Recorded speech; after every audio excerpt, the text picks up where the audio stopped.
This Week in Virology, the podcast about viruses, the kind that make you sick. From Microbe TV, this is TWiV, This Week in Virology, episode 1149. I'm Vincent Racaniello, and you're listening to the podcast all about viruses. Joining me today from Fort Lee, New Jersey, Dixon Despommier. Hello, Vincent, and everybody else. Let's see, local weather report. Looking out the window, it looks as nice as it is. There's almost no humidity.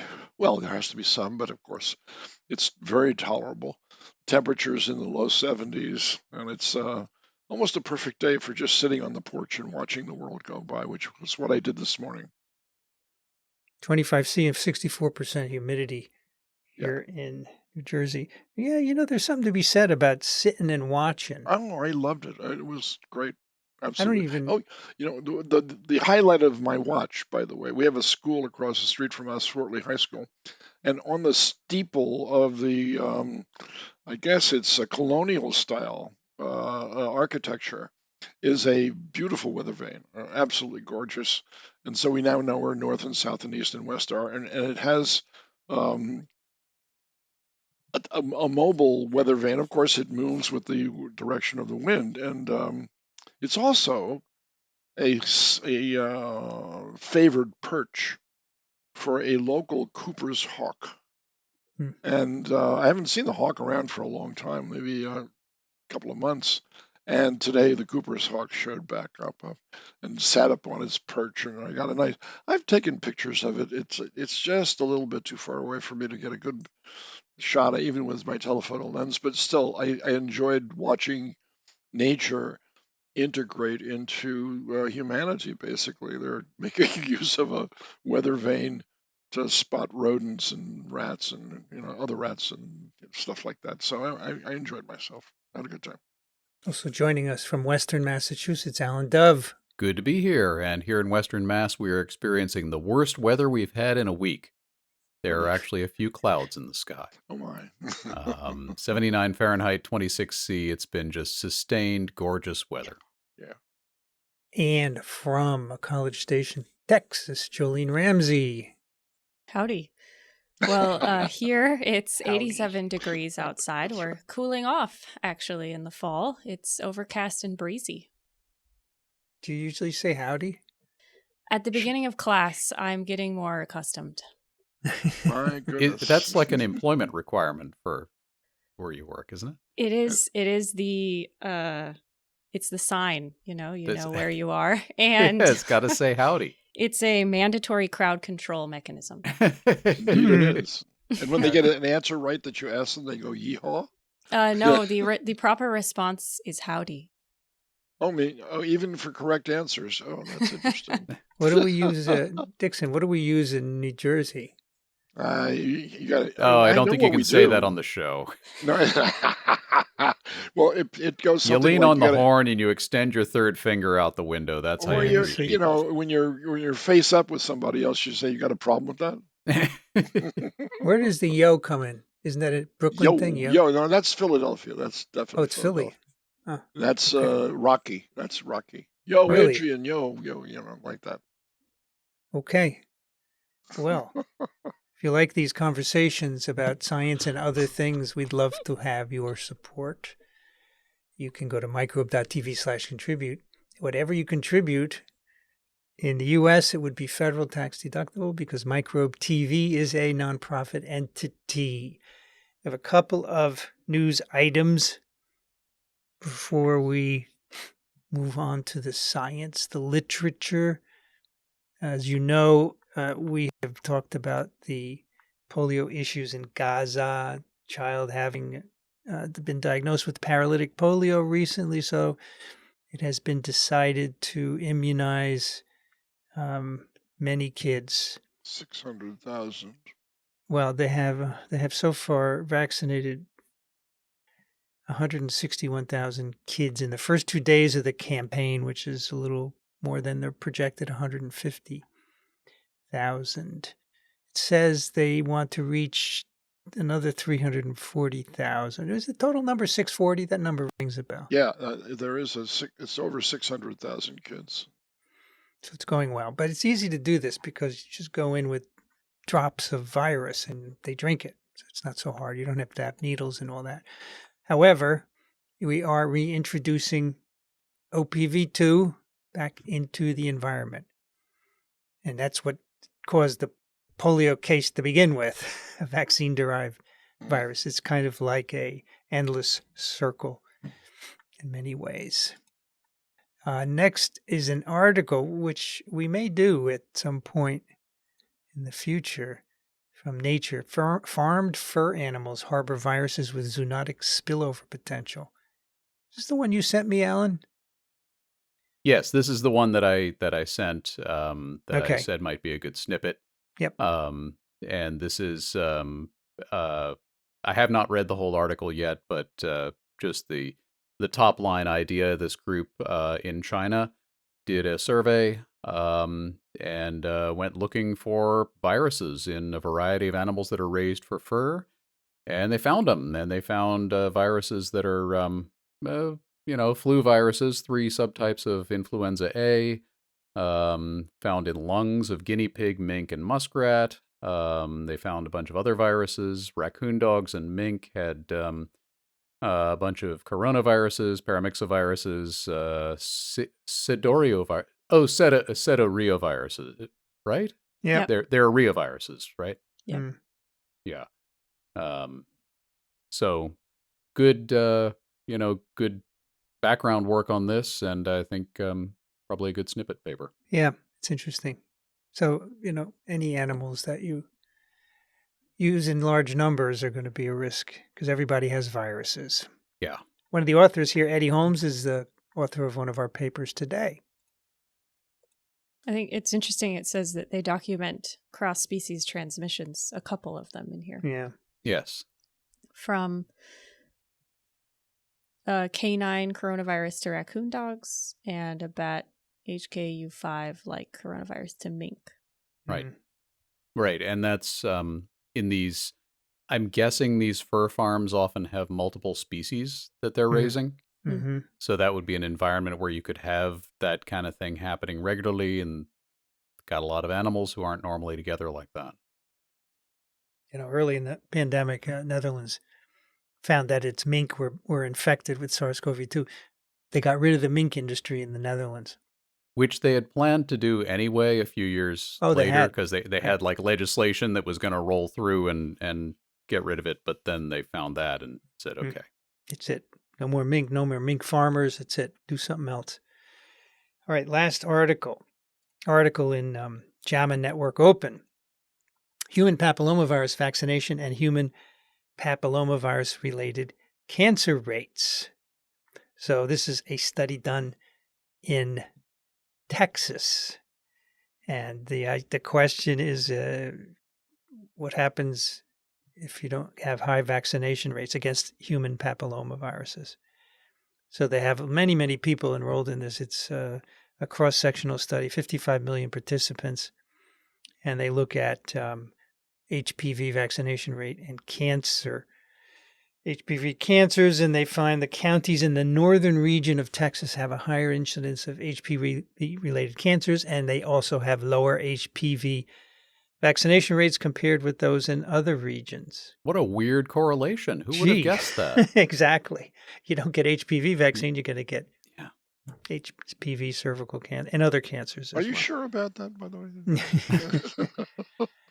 So what is it about North Texas, Jolene? Is there anything up there? It's rural. I mean, that could be said of most of Texas, actually.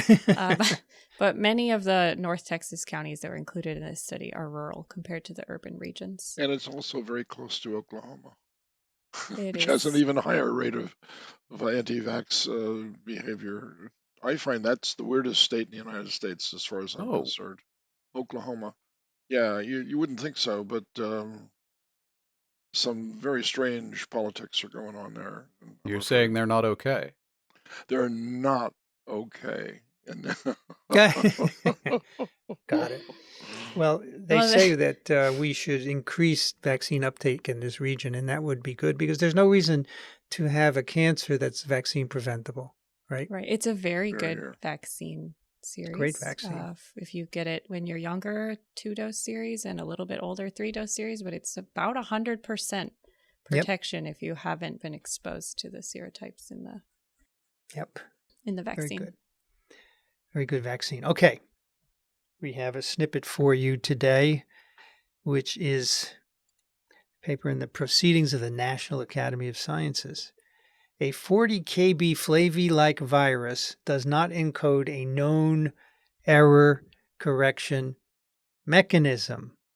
From Mary Patrone, Joe Grove, Julianne Milad, Jonathan Mifsud, Rhys Parry, Ezekiel Marzinelli, and Edward C. Holmes. And this is from University of Sydney, Hong Kong, something in Hong Kong. Health Limited, Hong Kong. Health Yeah. Limited in Hong Kong, the MRC Glasgow Center for Virus Research, University of Queensland. Yes. Yep. Down So it's an under. all Commonwealth team, or all former Commonwealth. I guess Hong Kong is no longer. Or are they still? They may still be part of the Commonwealth. I'm not sure. I don't think so. It's I don't not think our- so. I think think so. they're Britain just gave over their they're control to just China. plain China now. Yeah. So the- So, just as a matter of information here, yes. do all flavi-like or flaviviruses contain a section of their genome which does correct? No, No. no, they do not. Flavivirus genes are typically small and they don't need require. This is the idea. The paper is all about this idea that RNA virus genomes are small because there's no error correction mechanism for the error-prone polymerase. Well, polymerases are error-prone, and the DNA polymerases in general have an error correction machinery associated with them, but the RNA polymerases do not, with the exception of the nidovirales, right? Oh. It's the order that contains the coronaviruses, and they can be long, 40 to 50 kb, and they have error correction proteins. And so the idea has been, if you want to get long in the RNA, you need error correction. Right. And the principle here is if you don't have error correction and your genome gets above a particular size, your mutation rate will be such that you can't maintain a good genome. You accumulate too many deleterious mutations within that genome. Yep. So the two ways of solving that for an RNA virus would be either have a small genome or have a segmented genome, which is another possibility where you have a bunch of little segments. So mutations in any one of them could potentially be offset if you combine enough of them. So we say that RNA viruses exist close to the error threshold. They live wildly. Whereas DNA viruses exist way below their error threshold. They're really conservative. They're both very successful.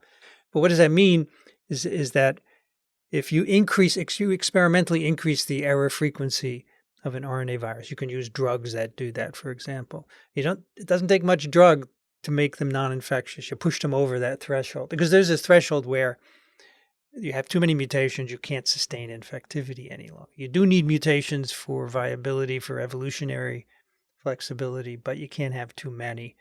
Whereas DNA viruses, you do the same experiment, you treat them with a mutagen, you can add lots and lots of mutagen. It would take orders of magnitude increase in error frequency before you exceed the error threshold. So, Vincent, do any of these drugs that you can do that with in the lab, do they spill over, so to speak, into the clinical picture? Can you use them to People have treat thought people about with that. the Yeah, people flavies? have thought about that. And in particular, ribavirin, right? Okay. Ribavirin is actually a drug you use to test error threshold in RNA viruses because it's a mutagen, and you can add a certain concentration and you get an increase in the number of mutations. And so that's been used for some viruses, right? Gotcha. It used to be used for Hep C and a few others, but yeah, in general, it's although it's a great theory, you would think push it over the threshold. I mean, molnupiravir is a mutagen, right? Yeah. So maybe that's one that's working this way. So what is the enzyme that corrects? Is a DNA polymerase like thing, or No, in RNA viruses, RNA it's an polymerase? exonuclease in both cases, right? Yeah, okay. So the polymerase makes a wrong incorporation, and then the exonuclease, which is following the DNA polymerase, says, this is a mismatch. It cuts it out and says, before you move on, here, fix this. And it fixes Gotcha. it and moves on. It's the same with the coronavirus is encoded in an exonuclease that does the same thing. And if you take the exonuclease out of the genome, the gene for the exo out of the coronavirus genome, the error frequency goes up and the viruses are less fit. In fact, that was a vaccine strategy at one point to take out the exonuclease gene, and the virus is attenuated. And Interfering RNAs should work in this instance as well, right? Just for the exonuclease. What if you had just that? Sure. And you could, easily administer the RNA, the interfering RNA. You could, but it depends what you're trying to do. If you want to make a vaccine, you don't need to do that, right? Okay, so apparently more recently some large genome flavi-like viruses have been discovered. So flavi genomes are typically less than 20 kb in length. They don't have error correction. What's a flavivirus, Dixon? Yellow fever virus. You're muted. A bunch of them. West Nile. Lacrosse, St. Louis encephalitis, WEE, and speaking of WWW, there's a lot of cases now. No, WEE is not a flavy. The triple E's and the W and the We's are not flavies. Well, they're not. Okay. Different family. I take it all back. It's okay. No, not all of it. You were right. You were right up until you got to I was heading in the right direction, and then I just flubbed the whole thing. Speaking of E's, you got some E's in Western Massachusetts, right? Yes. Oh, yeah.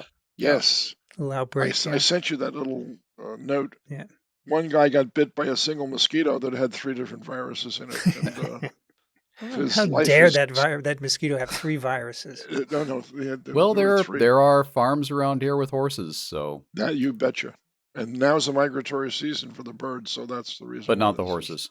But not the horses. No, they don't migrate. Yeah, we talked about these encephalitic viruses last week. Heartbeats and hoofbeats. Yeah. I missed it. Darn it, I missed it. This is a good discussion. Was that last week or 2 weeks ago? Well, we recorded it 2 weeks ago. We recorded. Oh, this is so disorienting now. I know. But I learned a word. I learned a new word, which is when a virus disappears in its reservoir host, submerged. Yes, that's submerged. Right. The virus submerged. So there have been some larger flavivirus genomes discovered, and they don't seem to encode a ribonuclease domain.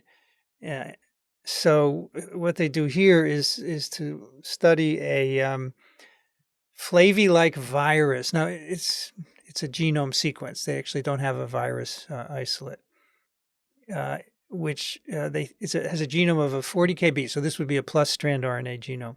And just to back up 1 second, the larger flaviviruses, the largest one that had been found before this paper was 27 kb. Right. And that led to the notion that 30 kb might be the outside limit for RNA viruses without error correction. Yeah, I need to add on to my description, as poor as it was, that all the flaviviruses are vector-borne. Right. And that's an important distinction here. Someone sent me a preprint of an RNA virus with 100 kb genome, but it's still in a preprint stage. When it gets published, we'll talk about it. Anyway, this virus in this paper, 40,000 bases of single-stranded plus RNA, and it seems to infect a sea sponge, right? Heliclona sponge, most probable because they don't have the virus and they can't infect the sponge and prove it. But it's actually originally picked up from a metatranscriptome, which would be the sequencing of RNA from an environmental sample. In this case, these are invertebrate specimens collected in Chowder Bay, Sydney Harbor, Sydney, Australia. And Did you go to I Chowder guess Bay, Jolene, when you were down there? No. No, I flew over it, I think. I actually took a little tour of that bay. Really? I was doing my sabbatical at Walter and Eliza in Melbourne. I stopped off in Sydney and enjoyed a few days. When I was jogging, my biggest thrill was to jog past the Opera House and see a flight of black parrots, and it's just unbelievable. I am not in Kansas. I knew I was not in Kansas at that point. Yeah, so I think this they just kind of dredged the harbor, right, and then sequenced the RNA. Well, they collected specimens, 72 yeah, but invertebrate specimens. it's a mixed population in the specimens, and then they use the sequencing to determine what came from what, and their best guess is that this came from the Haloclona sponge. This reminds me when I was a kid. I used to go fishing at the beach, and we would catch our own bait. We would take this net with two wooden handles on either side, and two people would just walk through the shallow I used to do exactly water. the same thing on the Chesapeake, yes. And then you bring it up on sand, and everything's flapping around, right? And your little killies, these tiny fish, you would take and use them. But there was all kinds of other stuff, and so I think today we could do that and do a metatranscriptome. You could do a metatranscriptome out of your little seine net before you grab the grass shrimp to go catch perch. Yes, always like that because you just never knew. You got little crabs, you got bigger fish. You're right. So you dragged it through the sand? No, you through the water. It's shallow water. Okay. So two people just hold it on either side. You walk through, and you just walk 10 feet or 15 feet, and then you come out, and you got plenty of stuff. Yeah, and the one person, usually the way we would do it is one person would stand kind of still in knee-deep water, and the other person would circle out and back like a radar scope, and then we'd both come up onto the beach, and then you'd have this net full of little fish and shrimp and stuff that you could use as bait. Anyway, so they collected invertebrates and they sequenced them, and they sequenced the RNA, and they assemble what looks like a flavivirus-like genome of 40,000 bases, and it seems to infect this sponge. All the evidence seems to say that it infects this sponge. So bioinformatically, it looks like a flavivirus. It has one long open reading frame, which encodes one protein that's processed by proteases, and that's a typical flavivirus. But it's huge. And it's huge big. because of how big the genome is. 1.5 times the length of that, bigger than that 27. And West Nile and dengue, they're all much shorter. I cannot imagine sea sponges having vectors for virus infections. Well, there are some relatives of vectored viruses that infect mosquitoes and vertebrates, but that are not vectored in marine environments that infect fish. Right. Okay. So forth. That's fair enough. Yeah. I mean, sponges would just. So the longest flavi-like virus genome, and also the longest outside of the coronas, the nidovirales that encodes a single polyprotein. They actually want to know if this virus exists, so they have their environmental sample. They do strand-specific PCR because both strands of the RNA, the plus and minus, should be present if the virus is replicating. They can detect both. I'd like them to have a virus isolate, right? That would be nice, but maybe they didn't have sponge cells to culture it on. All right, anyway, so they look at the genome and look at the proteins encoded in it, and what they notice, there's nothing similar to the nidoviral endo and exonucleases, or any domain that is known to be involved in error correction. So there is an RNA polymerase encoded in the genome. You can see that. There's also a methyltransferase domain, which is methyl groups are added to mRNAs, so that's pretty typical. It's got spike glycoproteins, right? It's got everything that a flavivirus would have to be a card-carrying flaviviruses, but no error-correcting machinery. They do find some unusual proteins, 3 of them, which are worth mentioning. One is this extended helical domain. There's a picture of it here. This protein with this huge helix, right, sticking up. They have no idea what this does. It doesn't have anything similar to anything else. They have no clue what this might be doing. No, it's for opening wine bottles. This is called corkscrew Yes, ace. this is a corkscrew protein. Corkscrew ace. But there's another protein which resembles a TU elongation factor. So this was put here for Jolene specifically, because TUs are in translation bacteria. elongation in bacteria, right? Right. Although this is very different from bacterial. It's here, and they don't know what it's doing here. It could function in translation. It could do something else, or it could be error correcting. Who knows, right? You just don't know.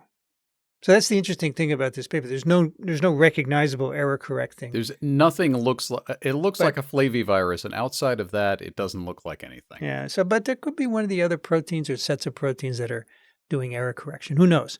Or maybe not. Maybe it's not needed. There's also a nucleic acid metabolism cassette, which has a variety of enzymes that are very conserved. Some of them are involved in RNA synthesis in cells, but not in viruses. And it could be that this is repurposed to be error correcting, but we just don't know. So somebody's going to have to do some biochemistry to figure this out. They're probably going to need to get the virus. Going to need to get the virus and some cells to grow it in. Yeah. So, Alan, you mentioned they didn't try to put it into sponge cells. It's easy to dissociate sponges into single cells, right? As soon as I said that, I was thinking, you may not need cultured sponge cells because sponges are kind of a cell culture to begin Exactly. And they will reassemble according to their location. So, maybe they should see if they could go out in the bay of whatever. Chowder Bay and grab some sponges. And bring home the sponges. I did look up a picture of these sponges. They're very pretty. Oh yeah, I think sponges in general are gorgeous. Porifera used to be my favorite phylum. soft and fuzzy. I thought it was really interesting that even though they don't have the virus, they went through this 12,500 amino acid protein and split it up into chunks and predicted the structure of every chunk as a way to figure out where the edges of the proteins that would be produced are. Because usually you have gene and starts and stops to know where to begin and end. But this time they just had to guess. So they just took those rolling chunks. Yeah, and a polyprotein, that's what you have to do. Yep. They say, where does this stand among other flaviviruses? So they do some phylogenetic analysis with a couple of the viral proteins, and they put it into the pestivirus-like branch of these flaviviruses. So we have hepaciviruses, hepatitis C viruses, pegiviruses. We talked about a pegivirus a couple of weeks ago. The placental FC receptor is a receptor for this the pegivirus we talked about. Typically viruses of animals, not non-human animals. And then this is a pesty. So what other pesty viruses might you recognize? Let's see. Pesty viruses typically infect the cows and so forth. They cause hemorrhagic diseases and abortions in cows. And so no human viruses there. So they call this in the end this is a funny name. Maximus pesty-like virus. Maximus. Isn't that like a Roman thing, Circus Maximus? Yes. It was something you would call your kid when you were in ancient Rome and they were being annoying. Yeah, Maximus pesty. That's right. Go talk to your sister that's shorter than you. That's Minimus. Minimus pesty, yes. I mean, they picked that name because it's the largest one known now. But, these things are fluid. So yes. Yeah. So here's what we have. We have the largest flavivirus-like genome. not clear if it has error correction. It doesn't have an endonuclease or an exonuclease. So if it has to regulate its error, which is what we think, it must do it another way. And they say, so we need to isolate and culture this virus and figure out what these proteins are doing, figure out the mutation rate to see if it's any. So if you do the mutation rate of coronas are about 10-fold lower than other RNA viruses because they have this RNA correction enzyme. So you could ask what the error rate here is and if you could identify any proteins involved in error correction. So they say here, this is why we need to explore, because you never know what you're going to get, and it will illuminate evolution, right? And so people say, what's the worth of wildlife sampling and just sequencing? It's important because you find things like this, which you would not find, and it illuminates the meaning of life. And I really thought this evolutionary theory that they advanced in the discussion seems really cool. Because they suggest maybe this represents a primitive flavivirus, and that the flaviviruses then reduce their genomes later when they move to infecting more complex animals with more complex immune systems. Because if you go producing a bunch of these extra proteins in a host with a complex immune system, those are other handles that the host can get to stop the infection. Right. So maybe that led to a genome reduction. Whereas in the sponge with a simpler immune system, you may have this more primitive virus. But that's a theory, but it's a very interesting one, I think. Yeah, there's another thing I wish they would do, and that was to go up to Shark Bay in Western Australia and look at the stromatoliths.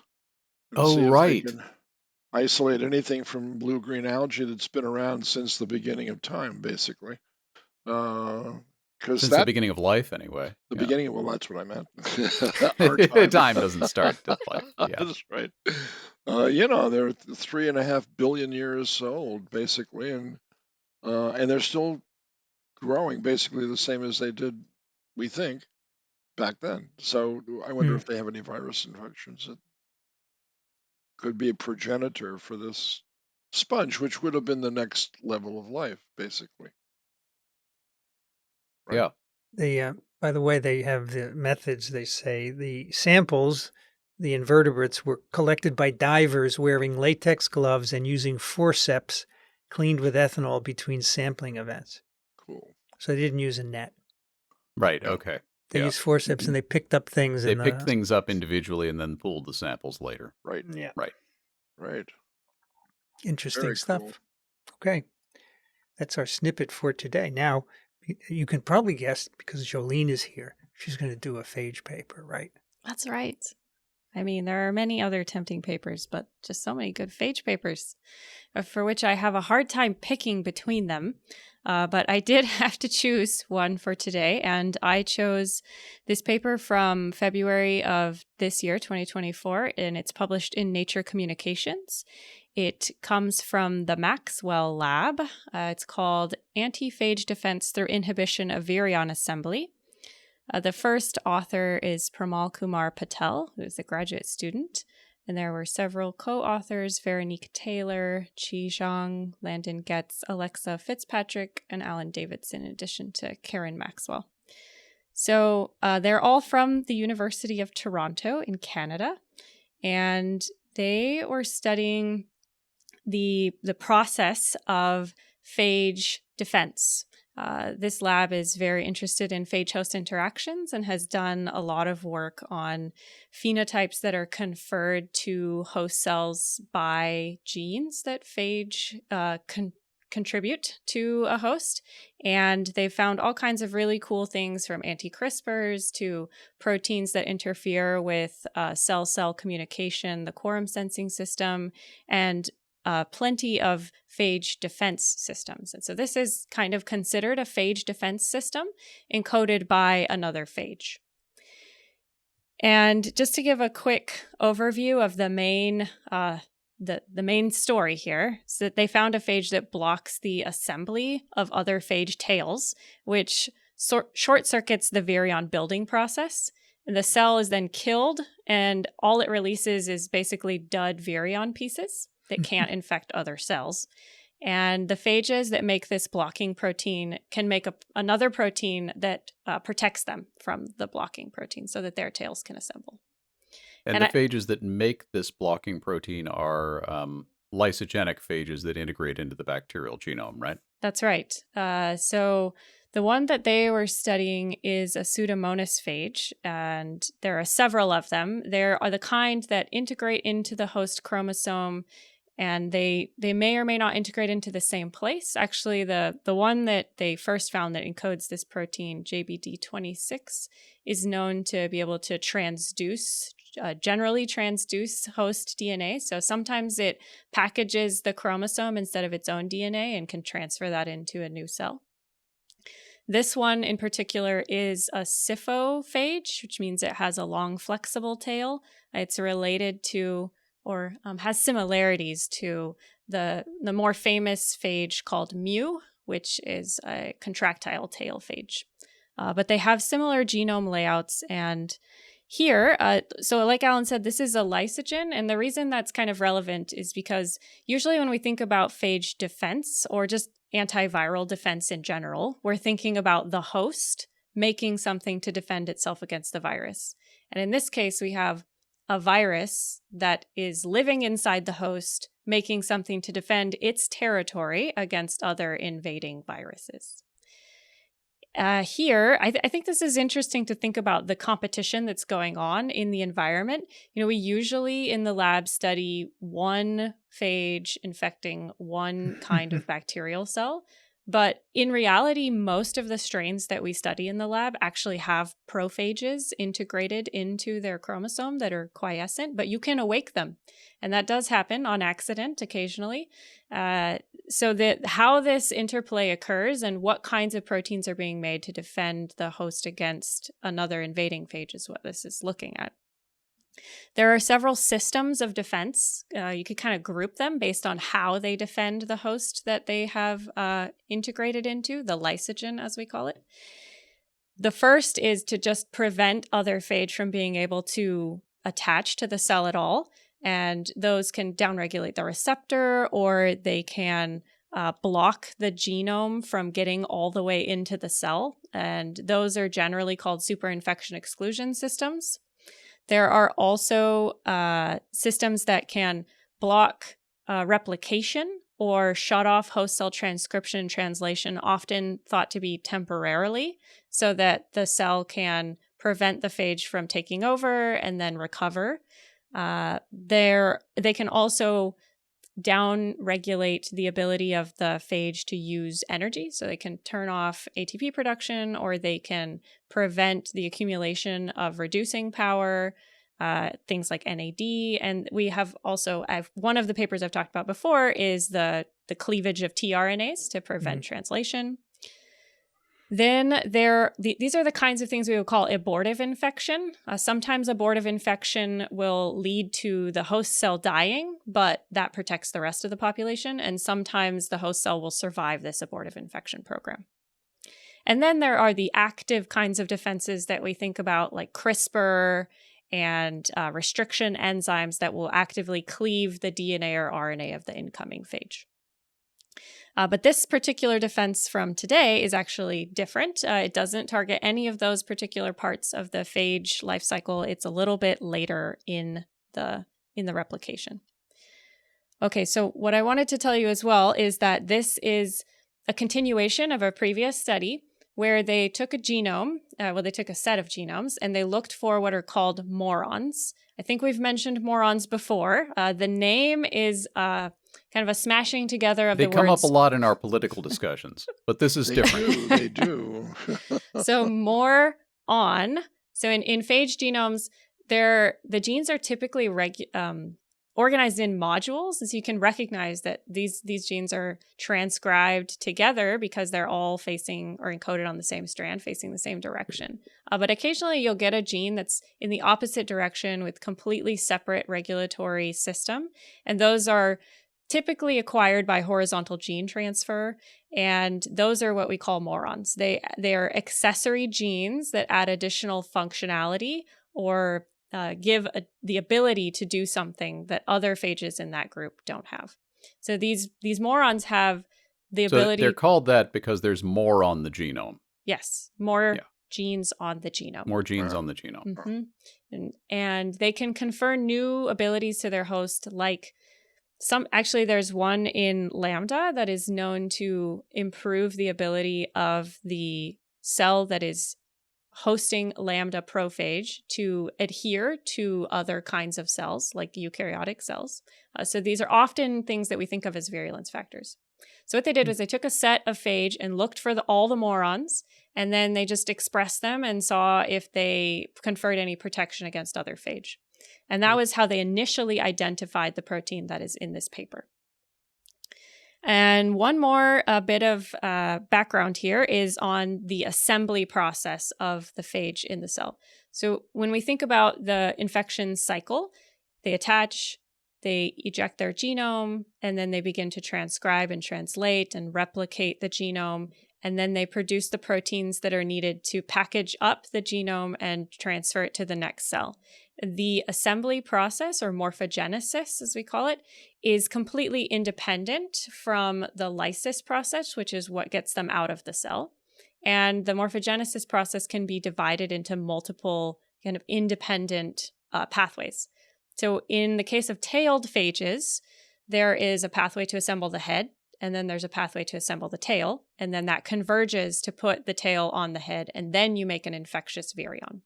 So that's really important for some of the experiments that they're going to be presenting here. So Jolene, if roughly how many genes are encoded on this phage? Do you know? So this is, I believe it's about a 40 kb genome, so it's going to have about 40 genes. Or maybe a little more, because phage genes are slightly smaller than a kb. Okay. And so I presume there's a set of genes that's common to many related phages, and then anything else that's extra, that's the moron. That's right. Yeah, there's usually, for a phage this size, is probably less than 5. Okay. And this is typical of all phages? There are always genes that you don't know what they're doing? And I think that's typical of all viruses. There are genes we don't know what they're doing. Well, yeah. Okay. Yeah, they so all seem to have morons. We are the morons. Where are yes. they? They are scattered throughout society. I mean the genome.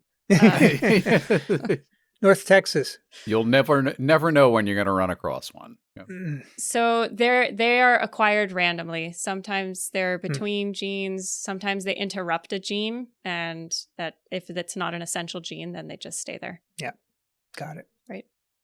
Okay. I'm trying to think. So poliovirus, we know what every gene does. Oh well, it's a nice tidy genome. But we don't know everything that every gene does, I bet. And we never will, because you can't work on it anymore. Yeah. Well, there's that. But even if you're working on other picornaviruses, I think it would take a very long time to figure out everything that all these genes are doing. True. I assume, though, that you know which of those genes are encoding structural proteins for the phage.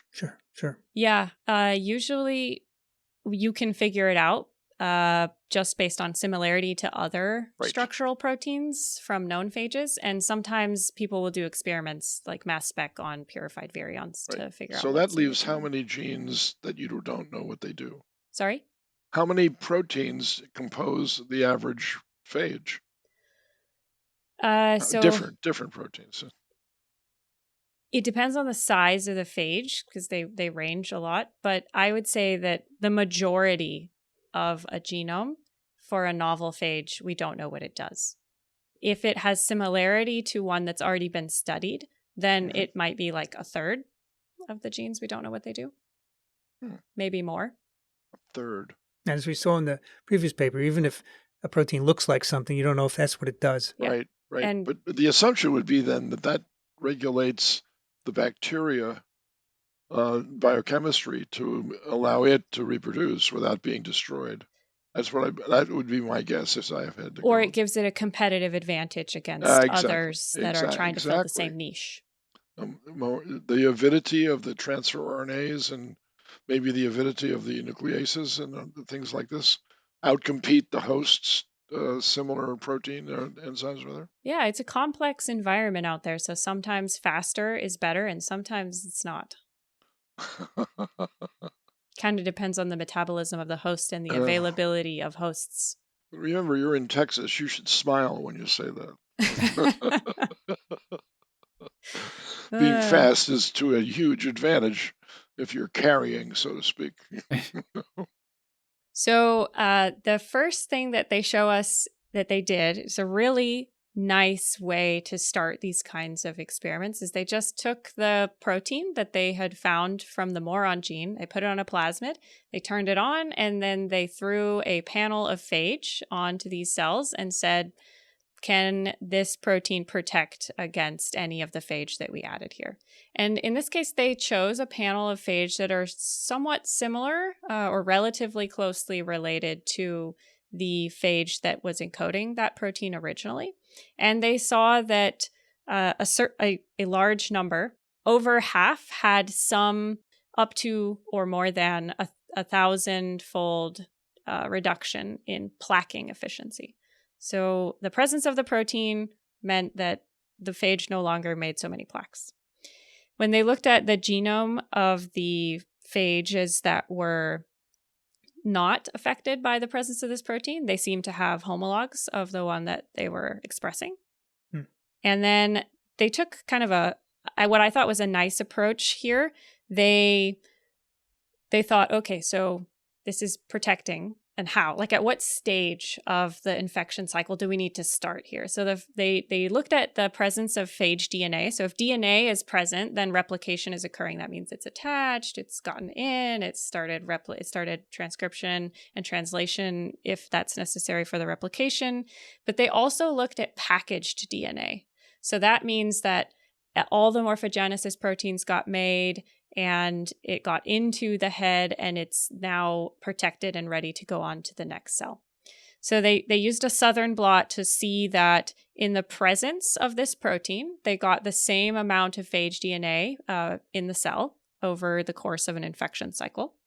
And then they also used a Southern blot to look at whether or not they were getting packaged DNA over time in the presence of this protein. They still had phage DNA packaged into heads protected from nucleases that would degrade the DNA. Just as an aside, one of the things I loved about this paper is how many of the techniques are decades old. Yeah, I was like, oh, this is great. Oh, yep. This looks so familiar. It's great. But they probably didn't do the Southern exactly the way it used to be done because it doesn't require radioactivity anymore. Right. Yeah, they're updated versions of old techniques, but they're all very recognizable. Old techniques are still very good. They're still work as well as they always did, and if you're looking at something brand new, you can use the old techniques and find something new as they're doing. Yeah. So this suggested that they had packaging and virion assembly occurring, but they weren't getting plaques. So the next thing that they did was looked at what kind of virions they got out of the cell. And they saw that from a lysogen, you have the typical phage head and tail attached, but in the presence of the protein that is called TAB, by the way, for tail assembly blocking or blocker. Spoiler alert. Yeah. They only had heads and no tails, or no appreciable level of tails present in their EMs. The heads looked a little funny, though. They looked empty, which contradicted what they had just seen or just shown in the previous figure. And you can tell when you look on the EM if the head is full or empty, and they look empty. So they're like, why do they look empty? And they made a couple of mutants. They first knocked out the tail tube, which is important for the tail. It's the major component of the tail. And they saw that they also got empty-looking heads, even though it's known that those would be filling the heads. And then they knocked out the terminase, which is the packaging protein. And that's what the empty heads would look like if they never had DNA in them. And in that case, they saw the tails and the heads just not attached to each other. Jolene, do you have a model you could show what tails and heads are in there? You mean on the camera? Yeah. Yes. I have several. So I have this one. This is my giant microbe version of myophage, although since it's flexible, it could be a separate. This is the head and the tail and the tail fibers, which attach to the host. So in the images, they have just heads, and then they have separate tails, and then they have the ones that are together. It's really fun, actually, when you purify a phage prep. You can separate heads, tails, and fully assembled virions depending on how you do the purification process.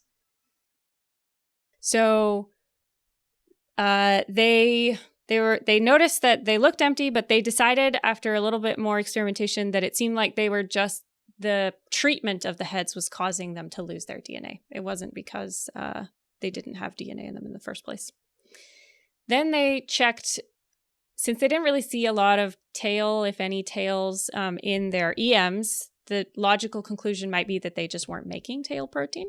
And they first checked that the transcription of the late genes, which include all of those structural morphogenesis proteins, were on by qRT-PCR, and they saw that they were all on in the absence and presence of TAB. The late genes as well as early genes were transcribed. And then they looked at the protein levels. So they tagged the protein, the tail tube protein, which is one of the late ones, and they did a Western blot, and they saw that they still got tail proteins made in the cell. They just What do you mean they tagged it? They put a His tag on the protein, which allows them to detect it using antibodies that can recognize the His. Which are so that's histidine tag. Yeah, histidine. A polyhistidine. Because they don't have antibodies to the actual protein. Right. Exactly. Okay. So then they showed that if they, hang on, I got lost here. The next thing that they did was they looked at using a CRISPR system that was armed to target the phage, could they get protection of the host when TAB was there? So here they're asking, does the host that is infected die, or does the host that is infected still lyse and release heads? And does that in turn potentially protect the neighboring cells? And they see that the host is protected and they're not getting the plaques as they had seen before. And then they look at the growth pattern of the host over time during infection. And when they have hosts infected with just phage, they see that it starts to lyse at a particular time. And when they have the TAB protein present, it lyses at about basically the same time. And they also see in both of these cases that the host population recovers, and they see the recovery of OD. And that is another indicator that the neighboring cells that were not infected are being protected and able to grow. So then the next question was, what is the actual target in the cell that is blocking the formation of tails? And the way that tail assembly works for syphophages, it starts at the tip. The tip is the part at the very end that's going to be recognizing the host.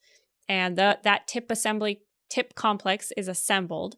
And then the tape measure protein, which is one of the coolest proteins, I think, that phage make, is associated with the tip. And the tape measure protein is a long protein that is usually packaged inside of the phage tail, and it actually determines how long the tail is. And it also has another function in entry. It seems to be very important for getting the genome across the membranes at the next host. So the tape measure protein will associate with the tip complex, and it is being kept in its extended conformation by assembly chaperones. Those assembly chaperones are recognized and booted off by the assembly of the tail tube protein that goes forming all the way up until it gets to the end of the tape measure protein. There's no more tape measure protein to assemble onto, and then it gets capped. Great. And that capped tail is now a complete complex that can be docked onto the head. So phage tails themselves, because they're assembled independent of the rest of the assembly processes, bacteria have co-opted them to use as just kind of weapons on their own without having anything else. They're called tailicins, and they have many other kind of names. And they are very specific to recognize a particular receptor. So that's how there are many proteins that could be the target for this tab. They wanted to get an idea of which one was the target. Julian, the tape measure protein, is it an extended alpha helix? Yes, it is. Like that unknown protein in the previous paper. Right, like the unknown protein in the other virus. It is kind of like that. So it's kept mostly... It's actually been kind of hard. So there's only 3 to 6 copies of it in any particular phage. And it's not entirely folded all the time, depending on the tail. So seeing it by structure studies isn't always easy. But it is definitely adopting an alpha helical conformation. And when it comes into the cell, it's thought to be also primarily alpha helical. I love it. That's great. Tape measure protein is definitely one of the cooler proteins out there. Okay, so they wanted to find the target, and the first and easy thing that we usually do is look for a mutant that can escape from the protein that is causing the issue, and they tried. They actually really tried. They describe it, how they passaged and looked for plaques. They never found any spontaneous mutants. So instead, they looked at the genomes of the phages that were sensitive and insensitive to the TAB protein and compared their similarity, their amino acid similarity across the genes that are known to be involved in tail assembly. They saw that most of them were pretty close in amino acid identity, except a few. And one of those was the tape measure protein. It had a lower percent identity at the amino acid level. And so what they did was they made some chimeras and recombinants. Actually, I'm not sure I'm using these words entirely correctly. So first what they did was they swapped the tape measure protein gene completely with another phages. And then they made a partial gene chimera and used that. And they saw that when they completely swapped the gene, the hybrid that used another phage's tape measure protein, they didn't have as much sensitivity anymore to TAB, so they were able to get more plaque formation. And they also saw that when they just used the C terminus of the tape measure protein that was originally sensitive, it still remained sensitive, suggesting that it was a C terminus dependent recognition of the tape measure protein, which I think is cool because the C terminus is the part that recognizes the tip. It would be the first part to go into the cell during entry. So it would make sense that if you were binding directly, you would want to bind to the part that's going to associate with the tip. So you just never get tape measure protein associating with the tip. And then, so they said, okay, we think tape measure protein is probably the target. But they wanted to know if there was an actual interaction. Or wait, no. The next question that they had was, they actually did not do this, which was something I wanted to see. I wanted to see if TAB actually interacts with tape measure protein. But because tape measure protein is quite long, it's typically one of the longest genes in the genome, right next to tail fibers. And because it has to have its assembly chaperone to keep it unfolded until it gets packaged, it's hard to work with. So it might be tricky to show that directly. Instead, what they turned to was a different question. They noticed that the tape measure protein of the originating phage, JBD26, that it was 99% similar to sensitive phages. And they thought, okay, well, how can you have this tail assembly blocker when you want to make your own tails? You're not going to be able to. So they thought it might have a protection protein or an immunity protein. And they looked at the organization of the TAB protein in the genome, and they saw, it's a moron, so it's facing completely the opposite direction, and there's nothing else encoded in the same transcriptional unit. But there is another gene next to it between the typical genes of the phage, between the terminase and the both terminase subunits, I should say. And they did a couple of experiments to show that this seems to be the protection protein. So one of the experiments that they did was they put this small gene, they call A-TAB for anti-TAB, in the phage that has TAB, and then they show that that protects it. And they showed that reverse as well in another phage. When it was there, then tails could not be made. When it wasn't there, tails could be made. And then they showed an interaction assay, the bacterial 2 hybrid, which is a color-based assay. They cloned the 2 genes, connected to reporters, and those reporters, when they're close enough, so if the two proteins that they want to check are interacting are close enough, then that causes transcription. This transcription factor can transcribe something that makes a protein that cleaves a substrate and makes a color on a plate. And so in their experiment, they showed that the Tab and anti-Tab are interacting with each other close enough to get a positive signal. And they also did a pull down. So I thought this pull down was a little bit non-traditional because usually you use an antibody that binds to a protein of interest in the mixture and you pull out its binding partners and everything is soluble. But in this case, the anti-Tab protein seems to be primarily insoluble. So then they took advantage of that and they said, well, usually when we pull down the tagged Tab, it's soluble in the soluble fraction.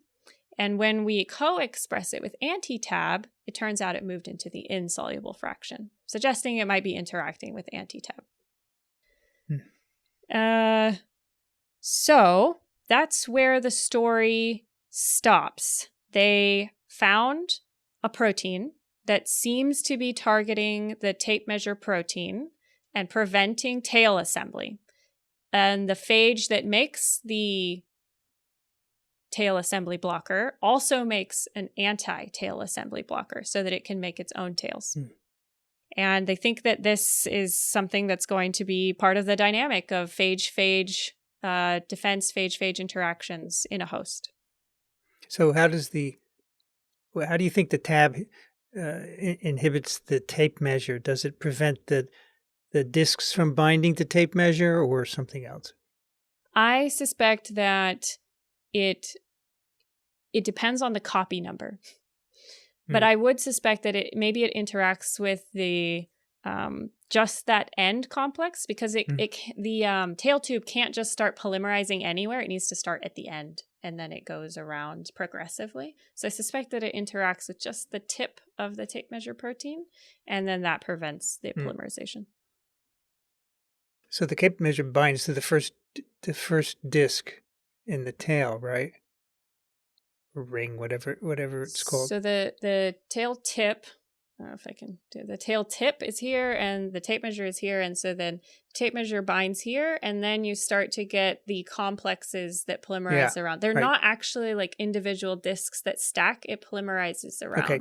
So that first interaction between the tip and the tape measure, you think that's being blocked by? That would be my model if I had to build one based on the data we have here. Because you could test that. You could just see if you shouldn't get any tail at all in the presence of Tab, right? Mm-hmm. You're not going to get intermediates of different lengths if it's binding along the way. Right? And they didn't see many intermediates. I just noticed that there were like some tail-looking things, and sometimes bacteria make appendages that look like tails. Flagellar kind of maybe this. So it just kind of depends. But I'm suspecting they didn't see any tail assembly intermediates, and so there probably aren't any. It's a really cool system, Nice. As they point out in the discussion, this is probably not the only occurrence of this. Yes, and actually, just a few days ago, another paper came out, also in Nature Communications from the Pinatas lab, and they found that there's another set of immune systems that are more widespread. At least they did a little bit more actually investigating the widespread nature of it. They're found in mobile genetic elements like pickies and other phage that tend to be more other kinds of phage. And those also have a tail assembly blocker looking protein and the immunity protein. And they were able to show a little bit more of the dynamic nature of the interaction with a lysogen that is making the Tab or they call it the Ti protein, and then the infecting phage, and how does that impact the host dynamics? You might think that hosts would grab this Tab protein and use it for defense, right? Yes, and that's really what the Pinatas lab was looking at, because they're not all encoded necessarily on phage. So mobile genetic elements, which is often where these defense systems are located. Yeah. So they originated on a phage and then they got incorporated into an element. Or the other way around. I don't know. Maybe the bacteria originated this and it got picked up by phage. Yeah, it's equally likely, yeah. Yeah, it's cool. Well, what I like is that you can figure this out. Yes. Mhm. I get this impression that experiments are more straightforward for some reason than, say, in a eukaryotic virus, because you could never have one paper that sorts all this out. Well, the experiments are a little bit faster for sure, but Yeah, that's true. I'm imagining that Pramal did quite a bit of work to figure it out. I think the speed helps a lot, but also there are a lot of tools, and these defense systems, there are many of them. So the kind of the concept of how to approach doing it is very doable when you have a known host phage system and you're just changing the proteins. But it also requires quite a bit of clever and careful insight, really paying attention to your data, because if you don't know what the target is and you can't find it by the traditional methods, you have to be creative. Yep. So I was thinking whether there are analogous systems in eukaryotic viruses. And for the most part, most of them are lytic. They don't do lysogens, except retroviruses, right? And there we see defense systems where the virus that's in the cell wants to prevent other viruses from infecting that same cell. So retroviruses have a variety of systems. One of them that comes to mind is simply putting up the envelope protein of the virus on the surface, and then it will bind the receptor and block the receptor so other viruses can't get in. Yeah. Yeah. But also, I was just thinking like CMV, cytomegalovirus, and other herpes viruses, they have a latent cycle, and it could benefit them to protect their host. But I think it's different because the host is not just one cell. Yes. That's a fact. Just like soil is not made up of one microbe. And I can't overemphasize enough the naivete of most people when they refer to soil as dirt.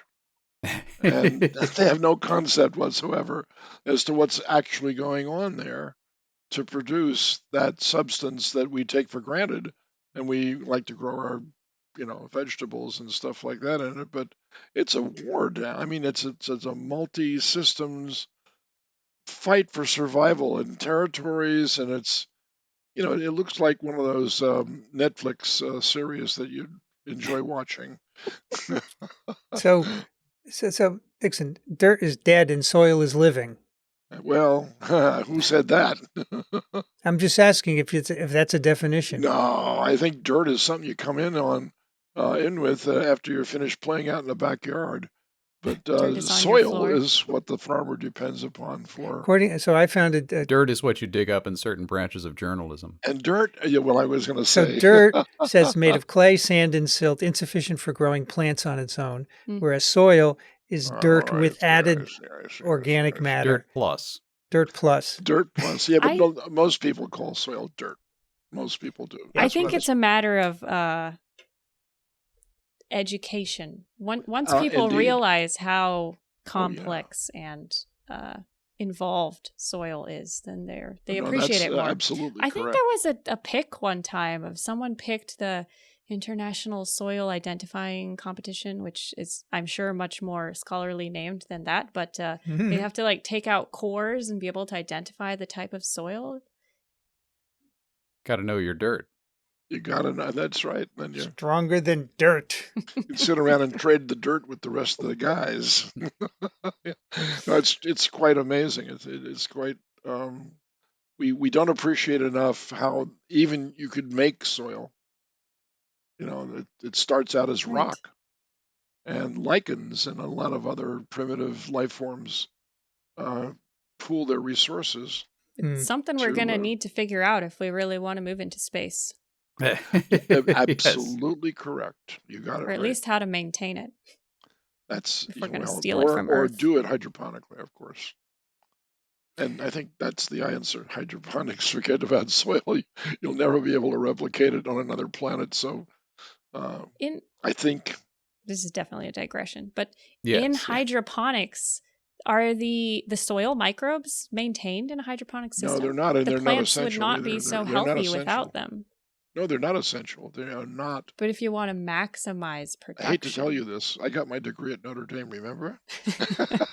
What is Notre Dame famous for? They're famous for their germ-free research. Right. And so in all the experiments that you carry out in the lab with like Arabidopsis and all those other plants that you're using, that's a sterile environment. If it was contaminated with microbes, and if they needed that, you could never, ever attempt to replicate it. Okay, but the word contamination implies that the microbe is a bad thing, and they're not always negative. So I think the issue here is that if you are growing plants in soil, then getting the nutrients from the soil into the plant requires the microbes. If you are growing plants in water that you've spiked with exactly the right mixture of nutrients, then you've already done the work that the microbes would have done in the soil. Ah, what a sad world. You get a lot more recycling in the soil than you would in hydroponics, but in hydroponics, it's a one-time only harvest. You keep replanting. Whereas in soil, I think there's a lot more survivalist ecology going on, both above and below the surface. Anyway, Jolene, thank you for that paper. Absolutely. It was very cool. Yeah, great paper. Let's do some email. And Dixon, I would like you to take that first one, please. I would be happy to do that. Catherine writes, Dear TWiV, I was very interested to learn about coal dust impacting the health of neighborhood communities in epitope 1141. Yet another example of how particulate air pollution is terrible for our health. And then she gives a reference. It says the part of the reference includes the sentence, coal pollution is killing people even when it's not being burned. One of you commented that coal trains will continue because coal is cheap. Let me hasten to bring you good news. U.S. coal used for electricity generation is in freefall precisely because coal isn't cheap when compared to other sources of energy, and she gives a reference for that too. As you can see below, coal used for electricity generation has dropped from 2,000 terawatts to about 600 terawatts since 2000 in the United States. Now that's a huge drop in just a little time. According to the IEA, International Energy Association, WEO, which I don't know which that stands for. World Energy Outlook. I don't want to say it's on the next sentence, of course. Wind and solar are the cheapest new source of electricity in most of the world, and coal use for electricity generation is most of coal consumption. See how this happened at our world in data, and that's another reference that she gives. And she presents some very nice graphics along with this to show the not only the United States' drop in use of coal, but also in other countries as well. Unfortunately for the communities studied in that particular report, a lot of the coal that goes to the port cities of the West Coast is metallurgical coal and is exported for making iron. While there are significant efforts to decarbonize steelmaking, it is still early days for that industry, though recycled steel can be very low carbon already. I could go on, but I thought it would keep this little romp through the energy transition as succinct as possible. Yours very sincerely, Catherine in Seattle.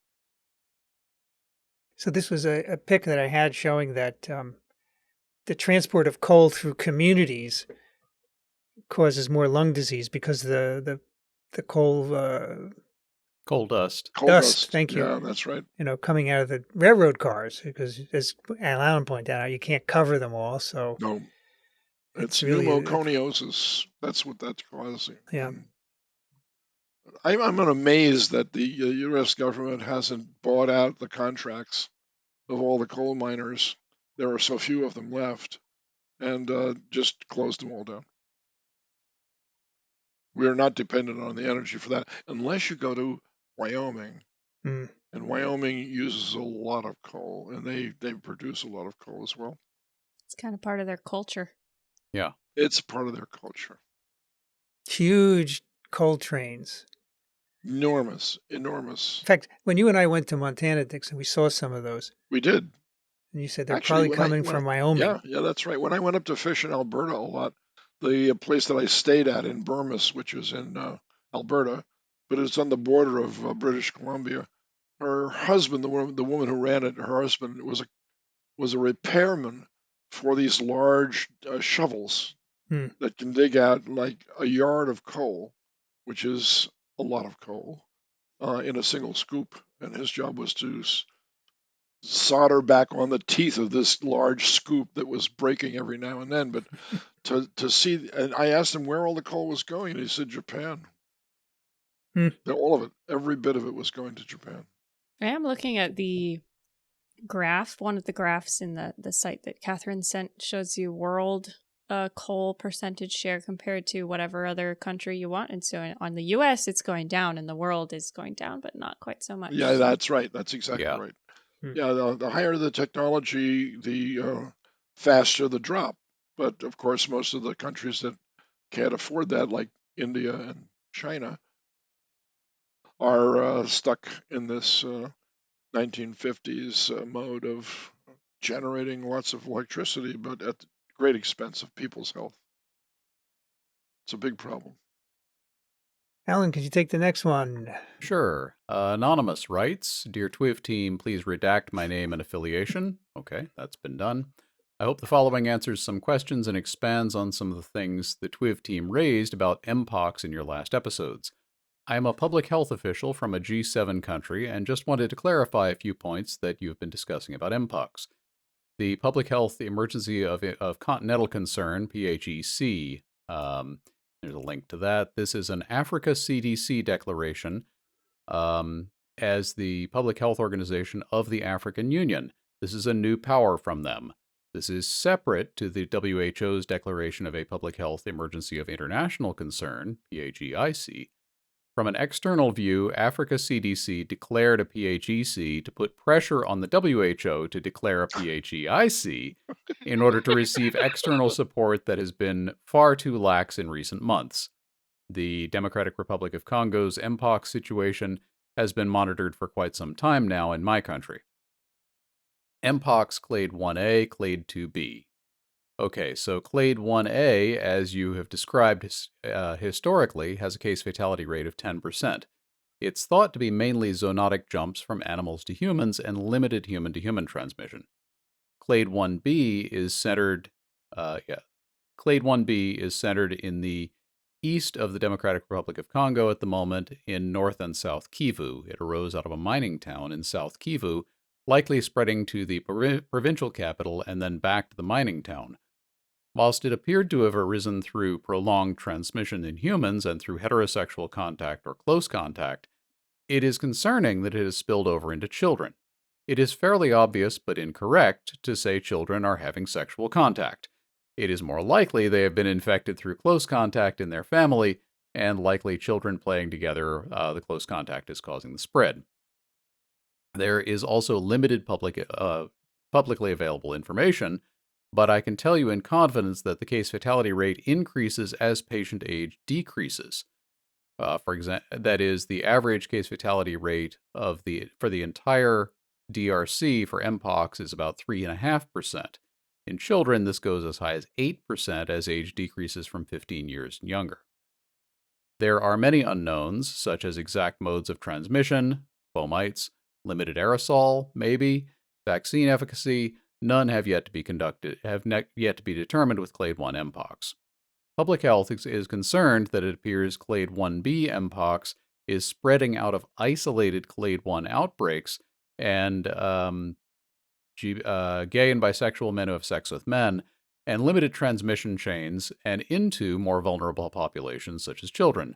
The African population also has a subset with comorbidities, with HIV, etc., and we have seen limited data that clade 2 mpox can have a high case fatality rate. And see recent South Africa clade 2 cases with case fatality as high as 12.5%. Gives a link to that in gay men that also had HIV. Next on spread, Sweden's case has limited public details. Thailand's reported case had recent travel from the DRC, more specifically Bukavu, which is the provincial capital of South Kivu, the epicenter of Clade 1b cases. Kenya has detected 2 cases, particularly concerning its border with Uganda. Uganda has now reported 4 cases, plus 2 since first detection at the beginning of the month. Burundi has reported over 170 cases spread across the country. Open source epidemic intelligence monitoring suggests that Uganda has a lot more unreported or unknown cases. The risk is international spread via the countries bordering the DRC that have more and better travel links to other countries. Wow, great stuff. Yeah, very interesting. Thank you very much for that. Jolene, can you take the next one? Yes. Ruth writes, "Hi, recently an infographic that I made about Mpox went viral on Twitter." And she gives a link. "One of my colleagues from the Stanford Long COVID Clinic, Bob Schaefer, MD, recommended that I share it with you. I also write a weekly newsletter on COVID, long COVID, and other infectious diseases at drruth.substack.com. Sincerely, Ruth Ann Crystal, an MD who is adjunct clinical faculty at Stanford University School of Medicine." So I did look at this. Without knowing the information, it's excellent, and also it's disgusting. So don't click on it if you don't want to see pictures of pustules and rashes from Mpox. Yeah, it seems like a good poster. Yeah, informational poster. Thank you, Ruth. A nice brief summary of transmission, symptoms, rash, and treatment. John writes, "At the end of episode 1153, there were some statements that Dr. Barrick had correctly predicted that SARS-CoV-2 would become an endemic virus, taking its place alongside the other common cold coronaviruses. I've been thinking about this topic for quite a while now as I remember Dr. Barrick's statement in episode 591. I'm not sure SARS-CoV-2 has reached that point yet. I think in general, no one worries about getting a cold. You feel bad for a couple of days, crummy for a few more, then back to normal. Each time you get a cold, you expect the same outcome. You don't need annual or semi-annual vaccines, antivirals, or worry about ending up in the hospital or worse. As Dr. Griffin shares with us on his weekly updates, people are still dying from COVID because they were not offered Paxlovid. You may get COVID multiple times, and your symptoms with the next infection may not be predicted by your prior infections. I have had COVID 3 times so far, and the symptoms each time were different. To me, it does not seem that SARS-CoV-2 is ready to be considered a common cold just yet. Am I missing something? No, you're right, John. It's not yet. Ralph Barrick said probably it's going to take 50 years in that episode 591 for this to happen, because essentially you have to have a situation where everyone's first encounter with SARS-CoV-2 is at a young age, less than 60, let's say. And currently, it's not the case. We have to get rid of all. Well, we have to get rid of. We have to get rid of all the old people. You know what I'm talking about, including me. I'm one of them. Right. When there is a whole generation with your first encounter is young, then it'll become a common cold virus. It could take 50 years to do that. Yeah. In the meantime, what I've heard several people say is the threshold for public perception of it and for treating it as a more routine event is really for fatalities to get down to the level that we see with flu, which we're getting to. And that'll happen a lot sooner than 50 years. Now, flu is a very serious virus that kills, on average, like 30,000 Americans a year. Right. But people shrug at that and they say, yeah, it's not going to happen to me. So COVID-19 is reaching a point now, or for a lot of people has reached a point where they say, yeah, it still kills a number of people, but it's not going to happen to me. And we're not parking refrigerated trucks in the streets of New York to hold all the bodies and, setting up improvised medical tents and all this sort of stuff. So as the case fatality rate has dropped and really plummeted since Omicron, the public perception of it has become that this is a much more routine endemic thing. But yes, to get to real common cold levels like the other coronaviruses, it's going to take a generation. Right. Okay. Back to you, Dixon. Tom writes in episode 1142, one question for all, including Paul Offit. Reactogenicity is a real thing. I like to think that mRNA vaccines are too good. As a senior, I am offered a flu vaccine that is 4 times the standard dose. The standard dose of influenza vaccine hardly bothers my arm.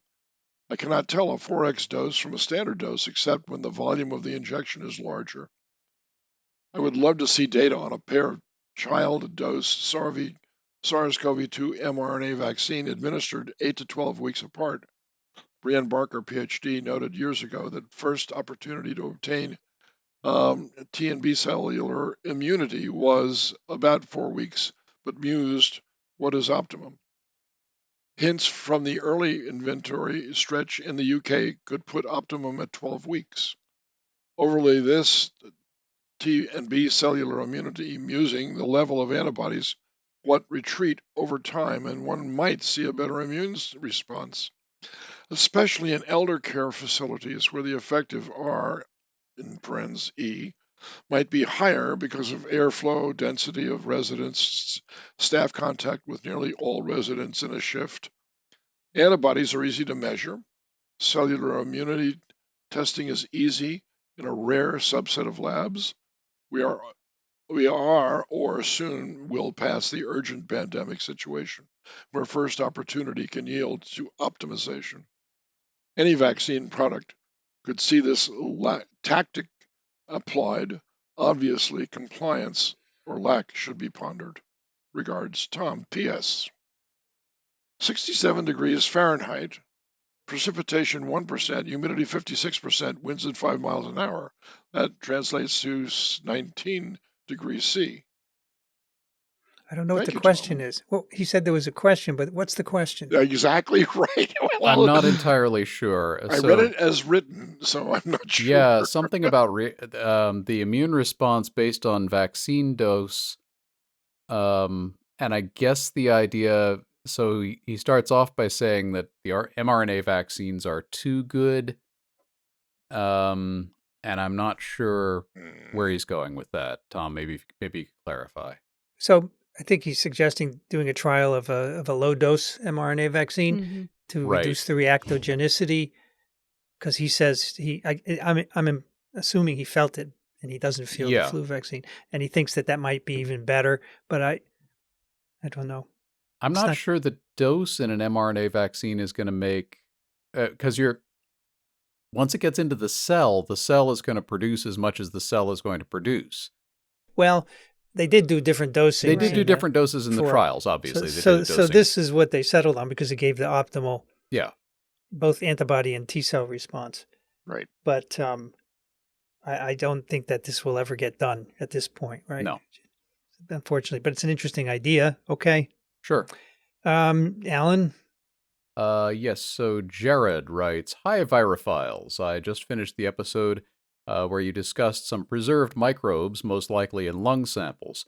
There is a tour you can go on here in Seattle underneath the city and see the wooden pipes that were used for sewage long ago in the 1930s. And provides a link to that. It is not as old as the lungs in your show today, but I'm still struck by the potential value of the microbial history waiting inside. The tour guide was a little surprised to see me grinning at wooden sewer pipes. Cool. Jared in Seattle. Very cool. I'd have to check it out next time I'm there. Wooden sewer pipes seem like they wouldn't last very long. That's what I was thinking, but there's a picture. That would rot pretty fast. No, it depends. They can be treated with creosote. That's true, right? And if you soak them in enough tar. Last forever, basically. Yeah. In which case, yeah. So, And if these are sewer pipes, you don't care about the creosote in the water. I mean, to the extent that you don't lead, care about what you're dumping in the river. Lead. Yeah. Hey, that's a great idea. Jolene? Yes. John writes, Doctors TWiV. Because I listed my long ago postdoc at Karolinska on my LinkedIn page, I periodically get notifications that someone from KI has posted something. I thought you might find this one interesting, from Peter Andreasen, Director of Communications at KI L.I.'s translation, since it touches on one of the themes of TWiV. I wrote it in a previous post, but it deserves to be repeated. At times when there is uncertainty, there is potential worry and fear, and there are many questions. It is especially important that those who have expertise make themselves available, communicate, and share their knowledge. In recent days, I have seen, heard, and read many interviews about the outbreak of Mpox with researchers from Karolinska Institute. It makes me proud to note that our employees at KI take the third task, collaboration with the surrounding society, very seriously. Many thanks to Johan von Schrieb, Anna-Mia Ekström, Matti Salberg, Helena Hervius Askling, Ali Mirazimi, Jan Albert, and others, all of whose LinkedIn pages will be listed. Through your efforts, facts, and evidence are given a clear and obvious place in the flows and noise, and the world is getting a little better. Maybe you even recognize some of those names. Otherwise, with another of TWiV's favorite topics, here's the WAPO today, Washington Post today, on the recent climatology. And he gives a link to this year's quiet hurricane season storm risks. Cheers, John. So, in fact, Matti Salberg, Ali Mirazimi, and Jan Albert have all been on TWiV. Oh, wow. So cool. All right, look at this. The last one is it's it, mine. Adrian writes. How appropriate. Listening to the new episode discussing polio outbreak in Gaza, and something was just brought up I'm a little concerned about. I distinctly remember getting OPV as a child in the 80s. Core memory. I thought it was candy drops. Y'all just said OPV used to be used, but now the standard is IPV. Wondering if I should figure out how to rustle up IPV vaccination for myself and the rest of the elder millennials. I have had Tdap booster, but I think not all of them include polio. I'm quite sure I had Boostrix Tdap when I was pregnant 10 years ago, and I am also pretty dang sure it does not include polio. Just wondering if you have any insight as to this. So where do they say y'all and dang? Well, where I'm from, the y'all use line is the Mason-Dixon line. I see. So in the U.S. we use IPV. In many European countries and others, IPV is used for the reason that OPV can give you polio. Okay. If you did have OPV, you don't need to get revaccinated. It's fine, right? You don't have to do that. And Tdap, the P is polio, right? Oh, pertussis. It's That's pertussis. It's pertussis. Yes. It's not polio. So then, not all of them have polio. It has to have the name with IPV. Tdap IPV is the one that they usually give to kids, and adults usually just get plain Tdap because there's no sense giving people additional polio vaccines. Yeah. So if you are vaccinated, you don't have to worry, Adrian. You should be okay. Now, if you didn't remember, then you should get vaccinated, in which case you would get IPV. Yep. Okay, time for some that change was done in the late 90s, wasn't it? It was to IPV? Yeah, to IPV in the U.S. So 2000. 2000, right.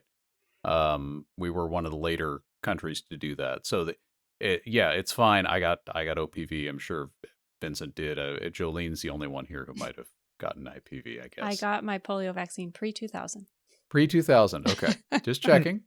So I got IPV in 1955, and then I got OPV in 1962. So I think I got both. Okay. But the U.S. switched in 2000 because the only cases of polio in the U.S. were caused by the vaccine. Or from the vaccine. So I remember that. Didn't make any sense.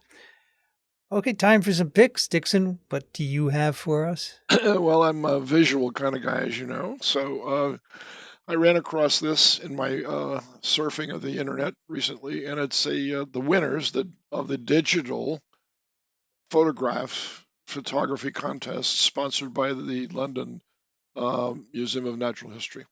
And this is the museum, of course, that Richard Owen lend his vast knowledge to, and his collection of dinosaur bones sits there still. The large Brontosaurus in in the hall that you enter is the tail of the brontosaurus points to the statue of Richard Owen.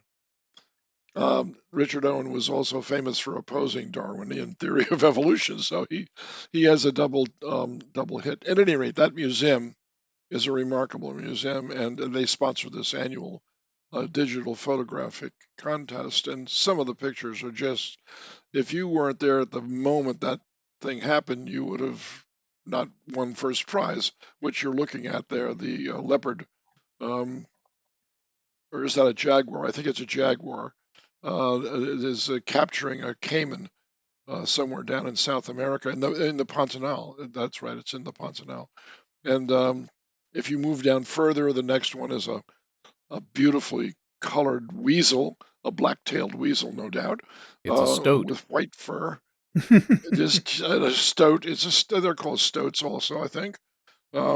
If the one I liked the best though is this one, the spider, and I'm looking for the name of the spider because it's a David Bowie spider. The David Bowie spider, exactly right. Did you know that before you read this, Alan? I did not. No, I would not have recognized the David Bowie spider. You have David Bowie spiders running throughout your house.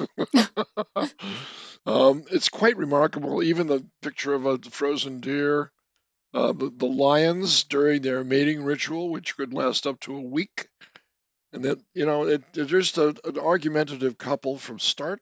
But yet you have to reproduce, so they put up with each other, but temporarily, of course. The sad picture of a shark being caught in a net of a fisherman. It's a great set of photos. Amazing. What the shark actually does for the ecosystems.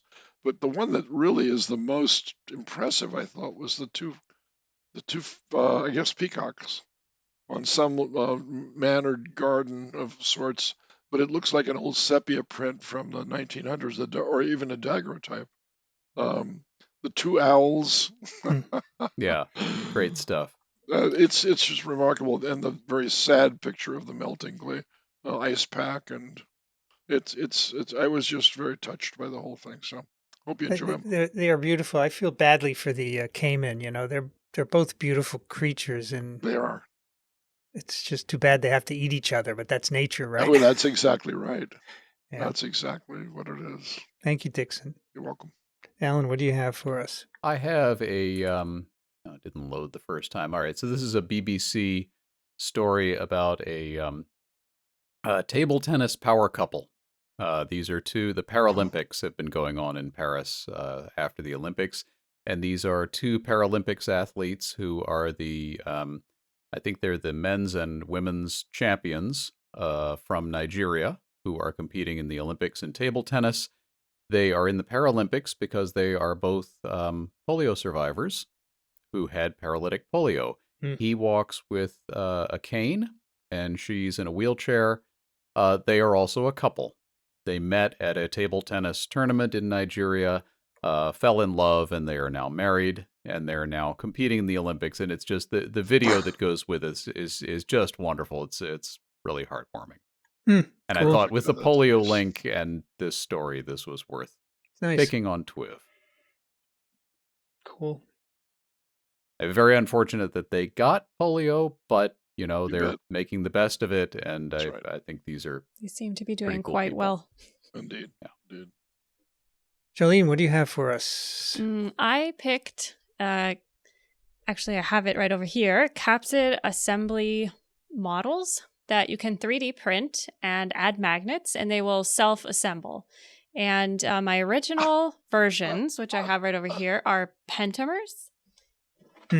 So these were from a pattern on Thingiverse. So that's my actual pick, is the Thingiverse pattern. And so you print them, and then you add magnets, and you can crush the model, and then you can put it in a container and shake it up, and it will just reassemble directly into the shape. Nice. I love it. It turns out there are now 3 more models of these available on Thingiverse, and one of them is a triangle, which I thought was really awesome. This was a project that I've done several times. I've made some of them to give away as gifts that were given when I had Vincent and Kathy at Indiana University for live TWiV and TWIM. And I also made a very large one, which I have back here. That was my project right after my dissertation defense.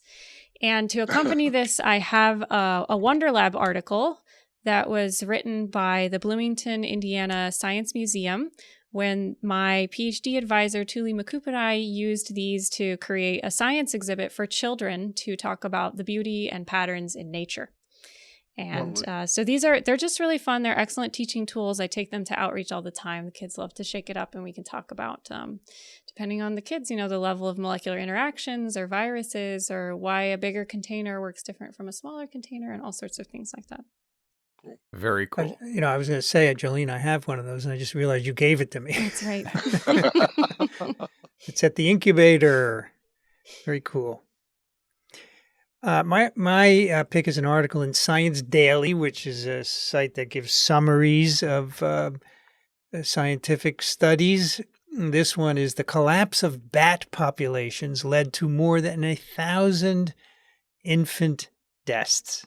So there's a summary of a study, which you can find the link to in this article. And they looked in communities where they sustained deaths of insect-eating bat populations for a variety, white nose syndrome mostly. So the bats are wiped out. So now the insects are going nuts, and the farmers now use more pesticides. Of course. And this correlates with an increase in infant mortality in the surrounding areas. Good Lord. It's about, so they say when farmers increase the use of pesticides, the infant mortality rate rose by almost 8%, which corresponds to 1,300 additional deaths. Or for every percent increase in pesticides, there was a 0.25 increase in infant mortality rate. And the study also found that pesticides aren't as good at preventing pests as bats are. So Correct. They're really doing great things. It's too bad you have to resort to pesticides, I suppose.